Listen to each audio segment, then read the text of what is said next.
Hey, hi, howdy, hello. Hope you're all doing all right tonight. It's been a day. I thought I'd wait until after midnight to do this one since we're doing a spooky stream. Um, that and I've been very busy, so you get a late night stream. Pajama party at Pandas.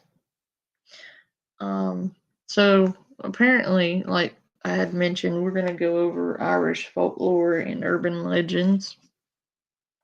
Um, I promised Classic that we would do that. So, I'm gonna go ahead and kick off the videos. This should be an interesting stream. I don't think I've done one of these in a while, like just by region. Um, they're very interesting. I enjoy them anyway. I hope you do too.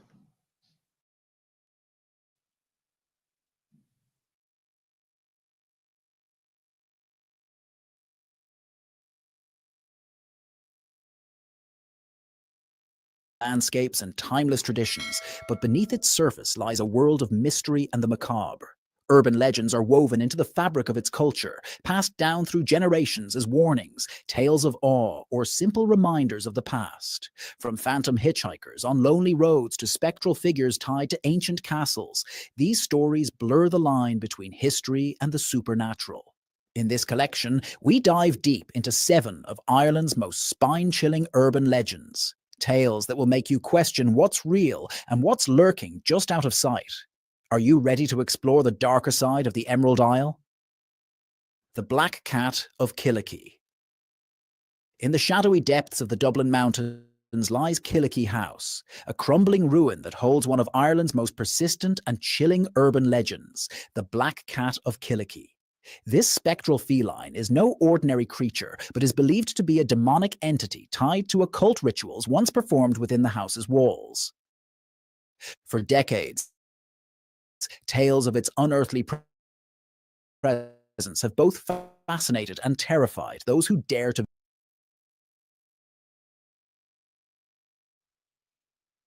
Hey, everybody. Hey, April, I've missed you. I thought tonight we'd do something a little different and just kind of relax and have like ghost stories and chill with Panda night. Boy, do I have a surprise for you guys. Soon. Very soon. I have some did you check your inbox, April? I sent you some very interesting information, and I also have some other information somebody isn't gonna like too much, especially when it gets out. Yeah, and it's gonna come out, and there's nothing she can do to put a lid on this one. This is huge. This one is scorched earth huge. I didn't put that in your DMs yet, but ooh, it's bad. Not for me, but for yeah. Anywho, not today, Satan. Today we're gonna relax and watch Irish folklore.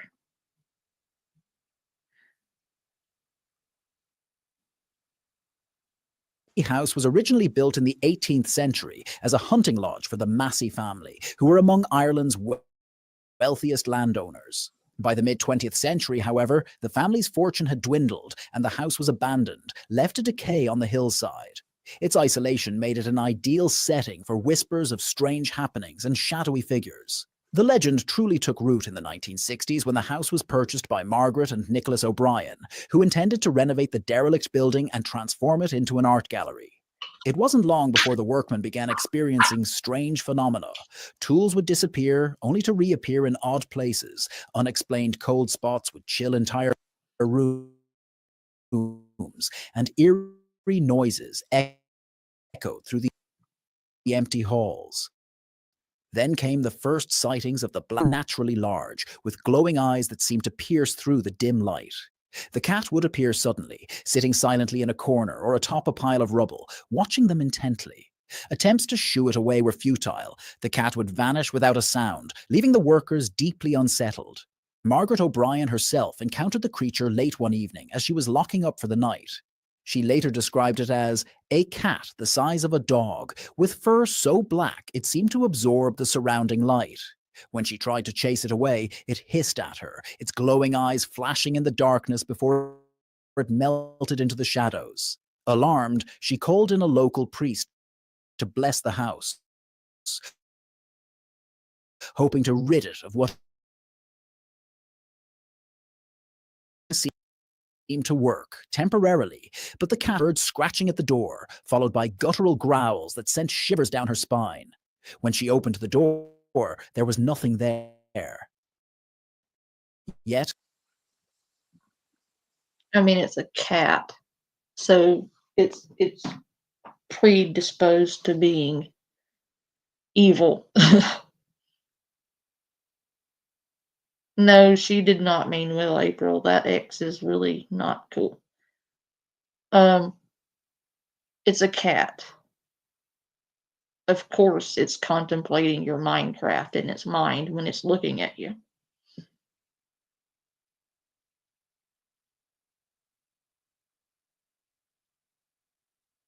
I don't know if it's the seasonal changes or what, but I've had a nasty headache and it could be stress too. I've been stressed out over the last few months.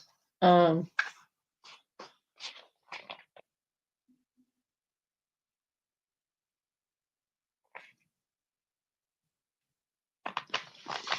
but mm, I'm pretty sure it's probably just season changes because that usually happens. But my head hurts. black cats spread, so too did stories of Killikee House's dark past. Locals whispered of a satanic cult that had used the abandoned lodge for rituals in the early 1900s. Some claimed the black cat was a demonic entity summoned during one of these ceremonies, bound to the house. Imagine that, a cat being a demonic entity. I think it's just a regular black cat. I mean, cats are not the friendliest of creatures anyway, are they? As a guardian of the secrets hidden within. Others believed it to be the spirit of an animal sacrificed in one of the rituals, cursed to roam the property for eternity. Paranormal investigators flocked to Killikee House, eager to document the strange occurrences. One investigator claimed to have captured audio recordings of low growls emanating from an empty room, while another reported seeing the outline of a large feline figure on a thermal camera. Photographs taken inside the house often showed glowing orbs and shadowy shapes that defied explanation. Perhaps the most terrifying encounter happened in the 1970s when a group of university students decided to camp near the house, drawn by the legend of the black cat. Late into the night, they were startled awake by the sound of scratching against their tent. One of I the mean, students I'm gay as hell. Up in smoke, you realize that term actually means happy, and you also spelt it wrong. But that's okay. That's okay. Why does that cat look like a vampire? That cat looks like it was fathered by Dracula. unzipped the flap and shone a flashlight into the darkness, only to find themselves face to face with the glowing eyes of the black cat. It let out a low, guttural growl before the group It's a gay old cat, and we're having a gay old time. I'm so gay.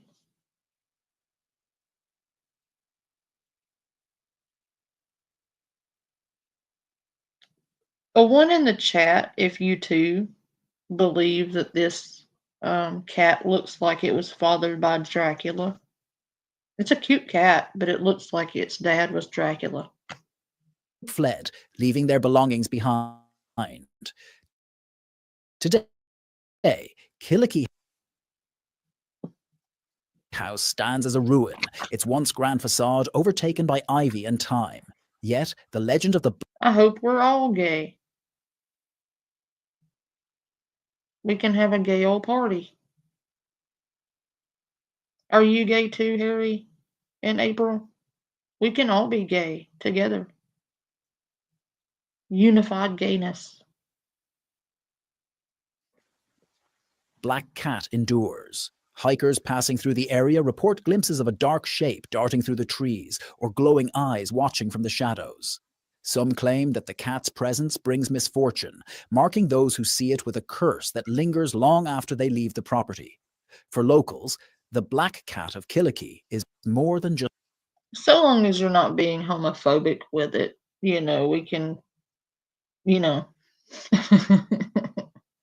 I am very much a LGBTQ supporter. Um, I'm just gonna throw that out there. Um,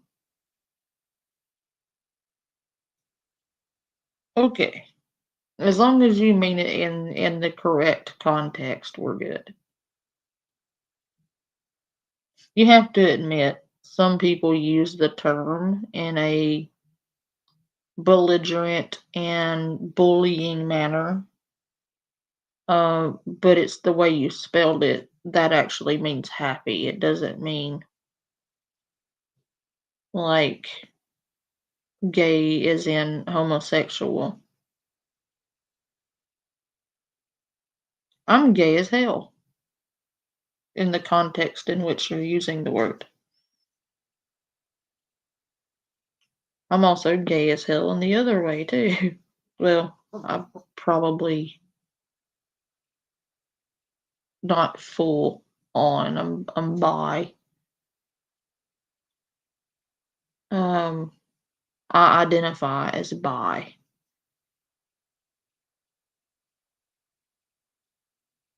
So, but I'm also gay as hell.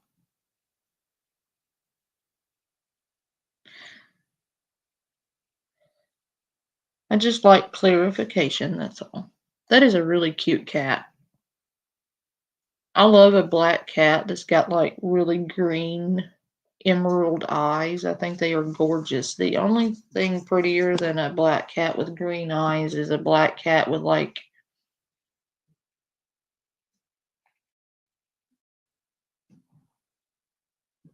some black cats have like a almost a neon blue, like Caribbean Sea blue eye. Like fast food. You don't hardly ever see a black cat with blue eyes. But when you do, it's this breathtaking blue that, like, you can't compare to anything. It's like almost a glowing Caribbean ocean blue. Or they have like emerald neon green eyes. I think they're beautiful. just a ghost story. It's a warning. They say that to venture near the house after dark is to invite the cat's gaze, a gaze that sees beyond the physical and into your very soul. Whether the black cat is a demon, a restless spirit, or a manifestation of Ireland's dark Did you know that in the times of the witch trials, how many black cats were mercilessly um, put to Minecraft just because the people were superstitious and thought that they brought on the devil? And there are still people today. that will not interact with a black cat because they honestly believe that black cats are of the devil, which is the most ignorant thing I think I've ever heard. Also, there are some faiths and beliefs that believe, such as Egyptian mythology, they believe that cats are guardians of the underworld, that they guard the door between life and death, or the guardians of the dead, and that they ward off evil spirits. In some cultures, cats are very revered, almost sacred creatures. Folklore. One thing is certain. It leaves an impression that is impossible to forget. The Vanishing Hitchhiker of the N11. The N11, a major road stretching from Dublin to Wexford, is one of Ireland's busiest routes, winding through scenic countryside and small villages. Yet, for decades, it has also been the site of one of Ireland's most unsettling urban legends, the Vanishing Hitchhiker. Drivers travelling late at night have reported picking up a mysterious woman on the roadside, only for her to disappear without a trace before reaching her destination. The legend dates back to the 1950s when the Not necessarily. Well, yeah, folklore in a way, April, but a lot. I mean, urban legends and myths, they all come from somewhere, some core belief, yes. But relevant to this case, um, there is a urban legend in Maine on a road that I drive down occasionally about a white lady, much like the legend that comes from Ireland. She walks down the highway, and it's said that with her comes horrible snowstorms. Like if you see her, you know a terrible storm is coming or is there. She's said to walk down the highway in her wedding dress on bare feet. There have been numerous sightings of this woman, countless witnesses and witness statements to this woman in Maine. I don't know about the one in Ireland, but I know that the one here in Maine is a big deal. Like everybody knows about it. I think I want to cover that story or urban legend one of these nights because it is a very interesting story.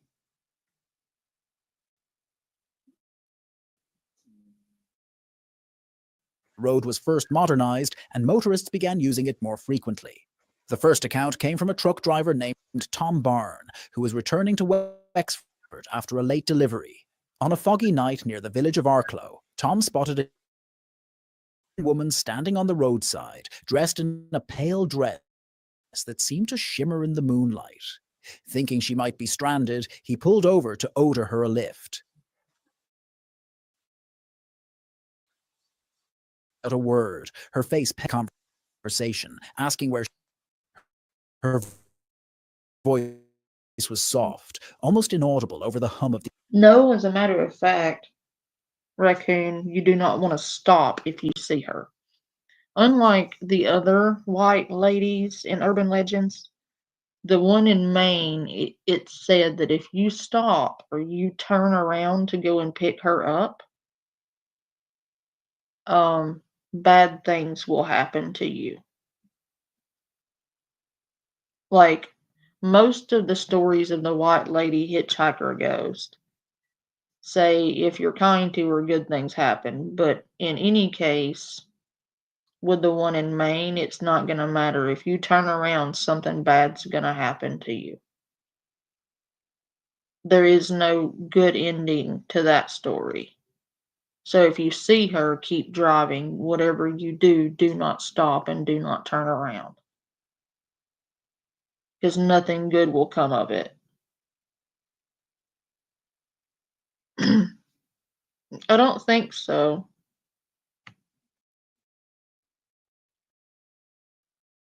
The engine. Tom assumed she was in shock or distressed, so he let her sit in silence as he continued driving. As they approached the turnout for Wexford, Tom glanced to his right to ask if this was her stop. But the seat was empty. Startled, he pulled over, convinced she had somehow fallen out of the truck. But there was no sign of her. The door hadn't opened, and the roadside was deserted. Shaken, Tom continued on his way, but the memory of that night haunted him for years. Over time, similar stories began to surface. Each account followed a familiar pattern.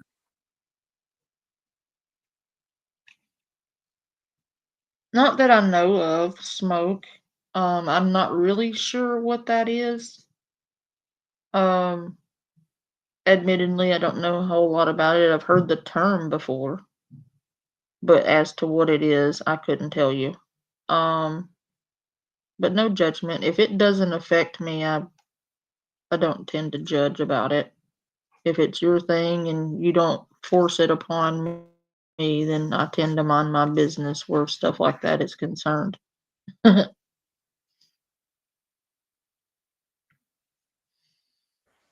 A lone driver traveling the N11 at night would see a young woman, always in a pale dress. She would accept a ride, sit silently in the passenger seat, and vanish without explanation before reaching her destination. The location of her disappearance varied, but it was always near Arklow or the surrounding countryside. One of the most chilling encounters happened in the 1970s when a young couple was driving home after a late-night wedding. They spotted the woman standing on the verge, her dress billowing in the wind. Concerned for her safety, they stopped and ordered her a ride. She climbed into the back seat, her head bowed and her hands clasped tightly in her lap. The couple asked where she was going, but she didn't respond. As they neared a bridge just outside Arklow, the car hit a bump, and the woman let out a soft gasp. The driver glanced in the rearview mirror to check on her, but the seat was empty. The couple pulled over, searching the road and the surrounding area, but there was no sign of her. When they recounted the story to locals, they were met with knowing nods and a chilling explanation. They had met the vanishing hitchhiker. Folklorists have linked the story to a tragic accident that occurred in the 1930s, when a young woman named Eileen Moore was killed in a collision near the same stretch of road. According to legend, Eileen had been on her way to a dance in Arklow when the car she was travelling in skidded over the road, killing her instantly. Some believe her restless spirit now wanders to keep people alert while driving at night. But for those who have encountered her, the experience feels all too real.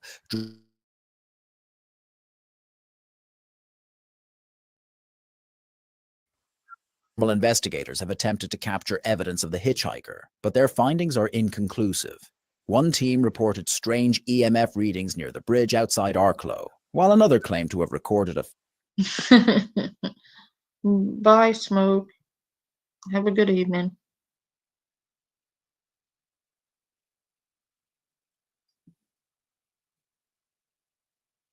I don't know why people think it's a good idea to stop and pick up some random person in like 18th century garb and not think it's a ghost. But it's generally a good rule of thumb that if they look medieval, you probably shouldn't pick them up because it's odds are it's probably a ghost. faint, disembodied voice saying, "Home."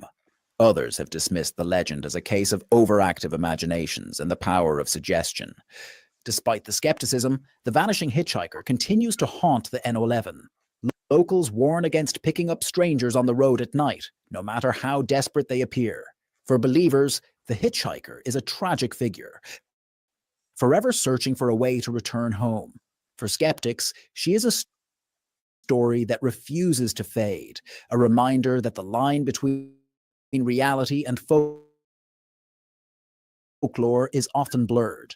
To this 11 after Dale figure waiting for her next ride, whether a restless spirit or a cautionary tale, the vanishing hitchhiker remains one of Ireland's most enduring urban legends. The Cursed Chair of Loftus Hall. Loftus Hall, perched on the rugged Hook Peninsula in County Wexford, is often called the most in Ireland. Its dark history is filled with tales of demonic encounters and restless spirits. While the house itself is infamous, one lesser known but equally chilling aspect of its lore, an antique piece of furniture said to bring misfortune or death to anyone who dares to sit in it.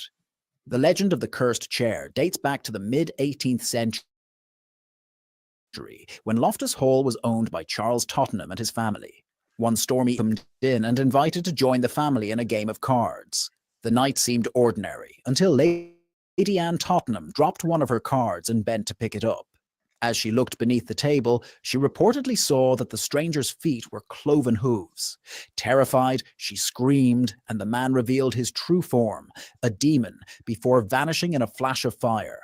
After that fateful I've heard that urban legend before about that particular chair, and I can't remember what channel it was, but I know I've heard that legend before.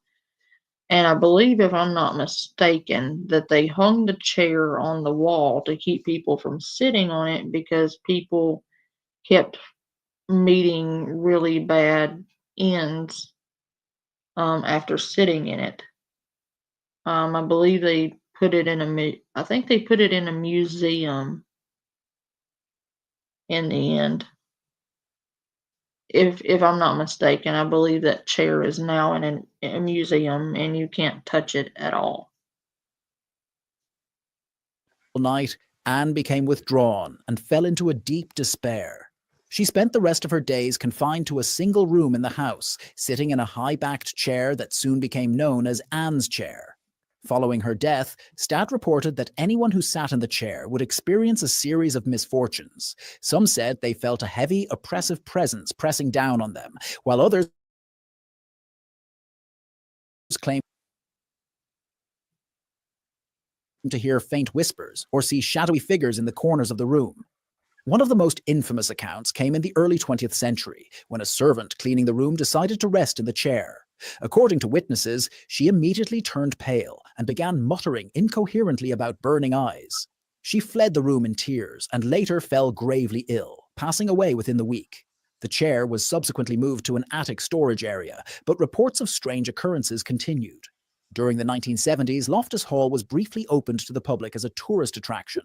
Visitors drawn to its haunted reputation often asked to see the cursed chair. One man, skeptical of the legend, insisted on sitting in it despite warnings from the Stad. As he settled into the chair, he joked about summoning the See, I told you it was in a museum. I knew it. That chair is infamous,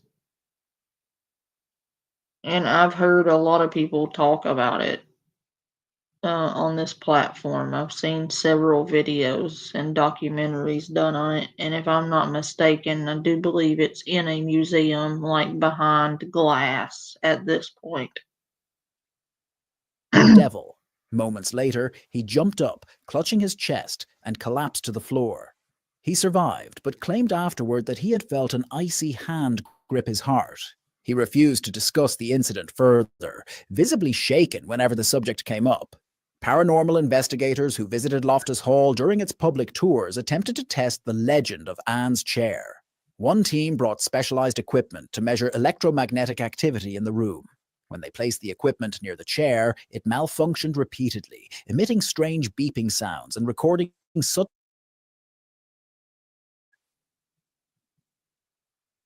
spikes in energy. One investigator, who briefly sat in the chair, described feeling an overwhelming sense of dread and pressure on her chest, as if an unseen force were trying to crush her.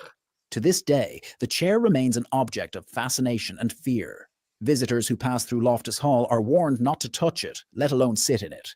Those who ignore the No, that warning house looks haunted as shit. No, thank you. often regret their decision. One recent visitor claimed to have experienced a string of bad luck after sitting in the chair, including a sudden car breakdown, a lost job, and recurring nightmares of a shadowy figure watching her from the corner of a room. Folklorists believe that the curse of Anne's chair may be rooted in the collective guilt and superstition surrounding Loftus Hall's dark past. They argue that the legend serves as a metaphor for the family's failure to protect Lady Anne from her tragic fate. Others insist that the chair is truly cursed, imbued with the residual energy of the demon who visited Loftus Hall that stormy night. Despite its terrifying reputation, Anne's chair remains in the house, untouched but ever present, a silent reminder of Loftus Hall's haunted legacy. For those who dare to visit, the chair is both a curiosity and a warning. Some stories are best left untold, and some seats are best left unoccupied. The Bleeding Stones of Clonmacnoise. Clonmacnoise, nestled on the banks of the River Shannon in County Odiley, is one of Ireland's most significant early Christian sites.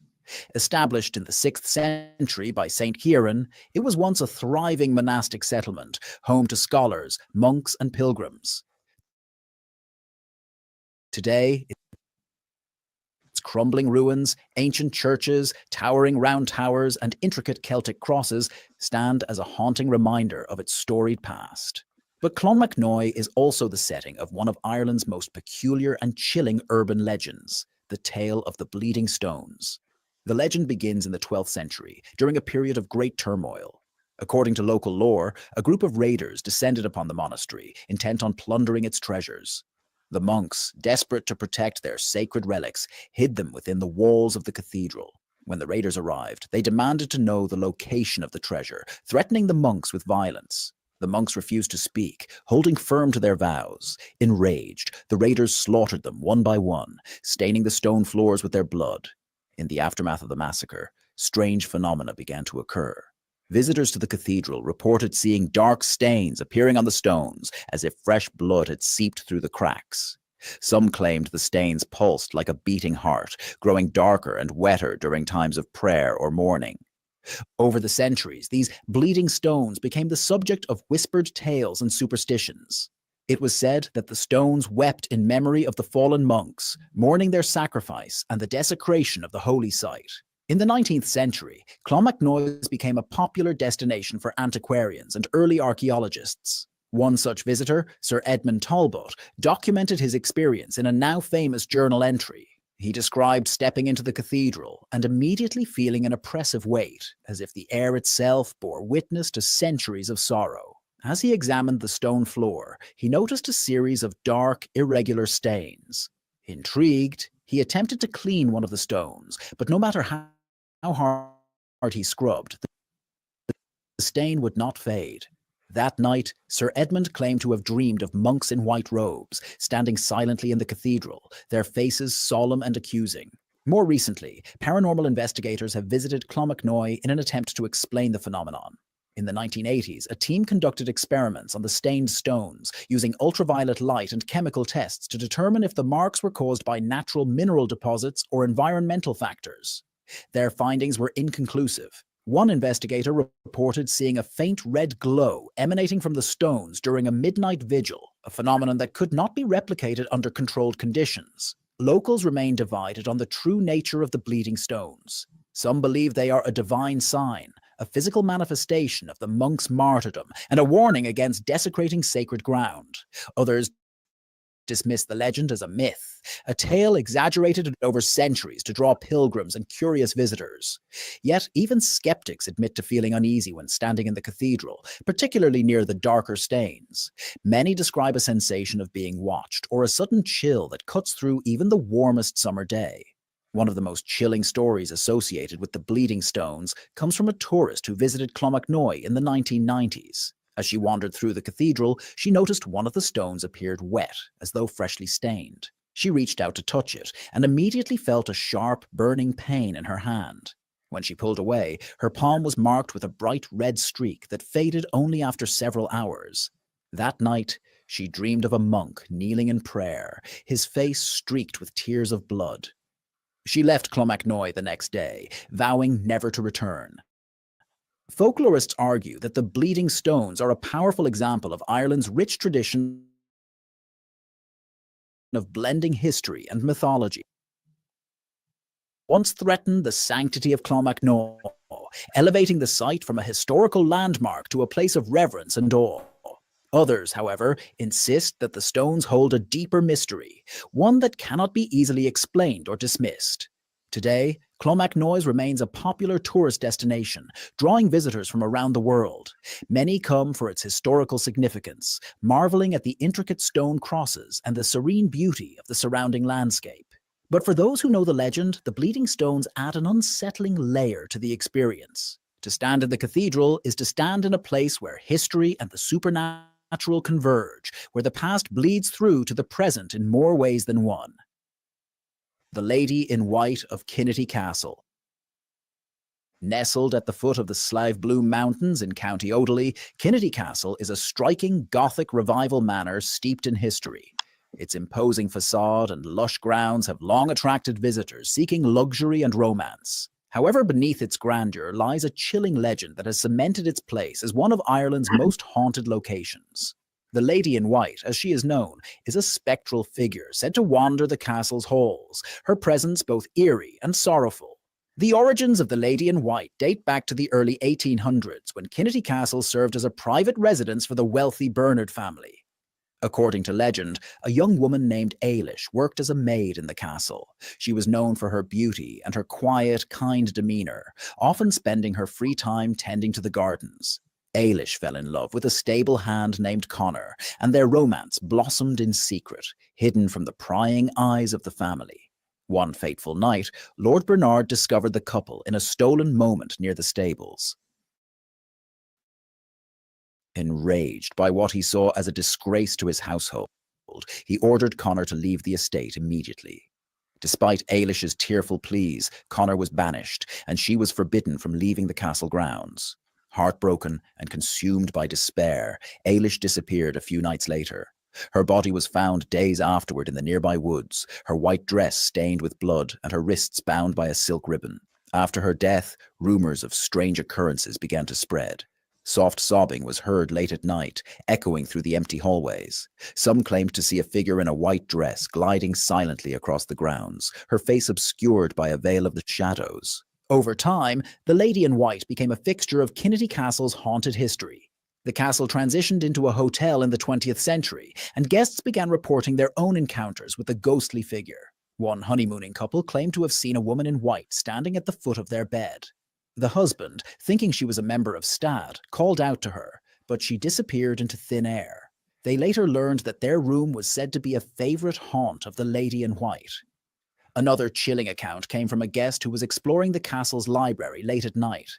As she browsed the shelves, she felt an icy breeze pass by, though all the windows were closed. Turning, she saw a pale figure in white standing by the fireplace, her gaze fixed on something unseen. The guest froze, unable to speak, as the figure slowly turned and walked through the wall. Paranormal investigators have frequently visited Kinnity Castle, hoping to uncover the truth behind the Lady in White. They have recorded cold spots, flickering lights, and unexplained whispers in areas associated with her presence. One team even captured an image of a faint, glowing figure near the stables where Ailish and Connor were last seen together. Locals believe that Ailish's spirit lingers at Kinnity Castle, searching for the love she lost and mourning the life stolen from her. Some say she appears only to those who are suttering heartbreak or loss, as if drawn to their pain. Others believe she is a guardian of the castle, her presence a reminder of its darker past. Skeptics dismiss the sightings as tricks of the mind or coincidences, pointing to the castle's Gothic architecture and atmospheric setting as likely culprits for its haunted reputation. But for those who have encountered the Lady in White, her presence feels all too real, a chilling blend of sorrow and serenity that defies explanation. Today, Kinnity Castle remains a popular destination, drawing visitors from around the world who come for its historical charm and paranormal allure. Guests often wander the halls at night, hoping for a glimpse of the elusive Lady in White. Some leave disappointed, while others return with stories of soft whispers, fleeting shadows, and the unmistakable sense of A gorgeous castle, I do have to say. I would love to at least see that castle. You know what I mean? Like, I don't know that I ever stay there per se, but I would like to see it, you know. Of being watched. For believers, the Lady in White is more than just a ghost. She is a symbol of love lost and the enduring power of memory. For skeptics, she is a tale woven from centuries of folklore and imagination. But for everyone who steps through the doors of Kinnity Castle, the question lingers: what truly haunts these walls? The Screaming Banshee of Rossmore Forest. Rossmore Forest in County Monaghan is a picturesque haven for walkers and nature enthusiasts, with towering trees, serene lakes, and meandering. This tranquil landscape transforms into a place of fear and foreboding. For centuries, locals have whispered about the screaming banshee of Rossmore, a spectral figure whose piercing cries are said to foretell death. The legend of the banshee is deeply rooted in Irish folklore. Known as Bean Saida in Irish, she is believed to be a messenger from the other world, her wailing a harbinger of doom for those who hear it. While tales of banshees exist across Ireland, the one tied to Rossmore Forest is particularly chilling. The origins of the Screaming Banshee are linked to the Rossmore family, who once lived in the Grand Rossmore Castle that now lies in ruins within the forest. The castle, built in the early 19th century, was home to the family for generations. According to legend, the Banshee became tied to the family after a tragic betrayal. The story goes that a servant girl named Moira fell in love with one of the Rossmore sons, a romance forbidden by their stark social divide. Despite their secret meetings, the Adair was discovered, and the young man abandoned Moira to avoid scandal. Heartbroken, she wandered into the forest and drowned herself in one of its dark, still lakes. Her anguished spirit is said to have transformed into the Screaming Banshee, cursed to wail for the Rossmore family whenever death approaches. The first recorded sighting of the Banshee occurred in the mid-1800s, when Lord Rossmore himself reported hearing an unearthly scream echoing through the forest one stormy night.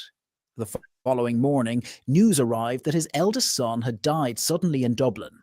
Since then, the Banshee's scream has been heard on numerous occasions, each time followed by the death of a family member.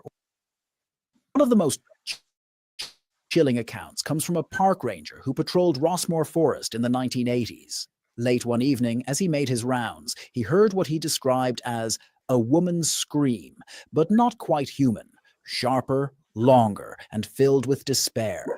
Thinking someone was in danger, he followed the sound to a clearing near the ruins of Rossmore Castle. I've heard that before about Petey's having a dream. He's chasing rabbits. Petey, Petey, buddy, you good?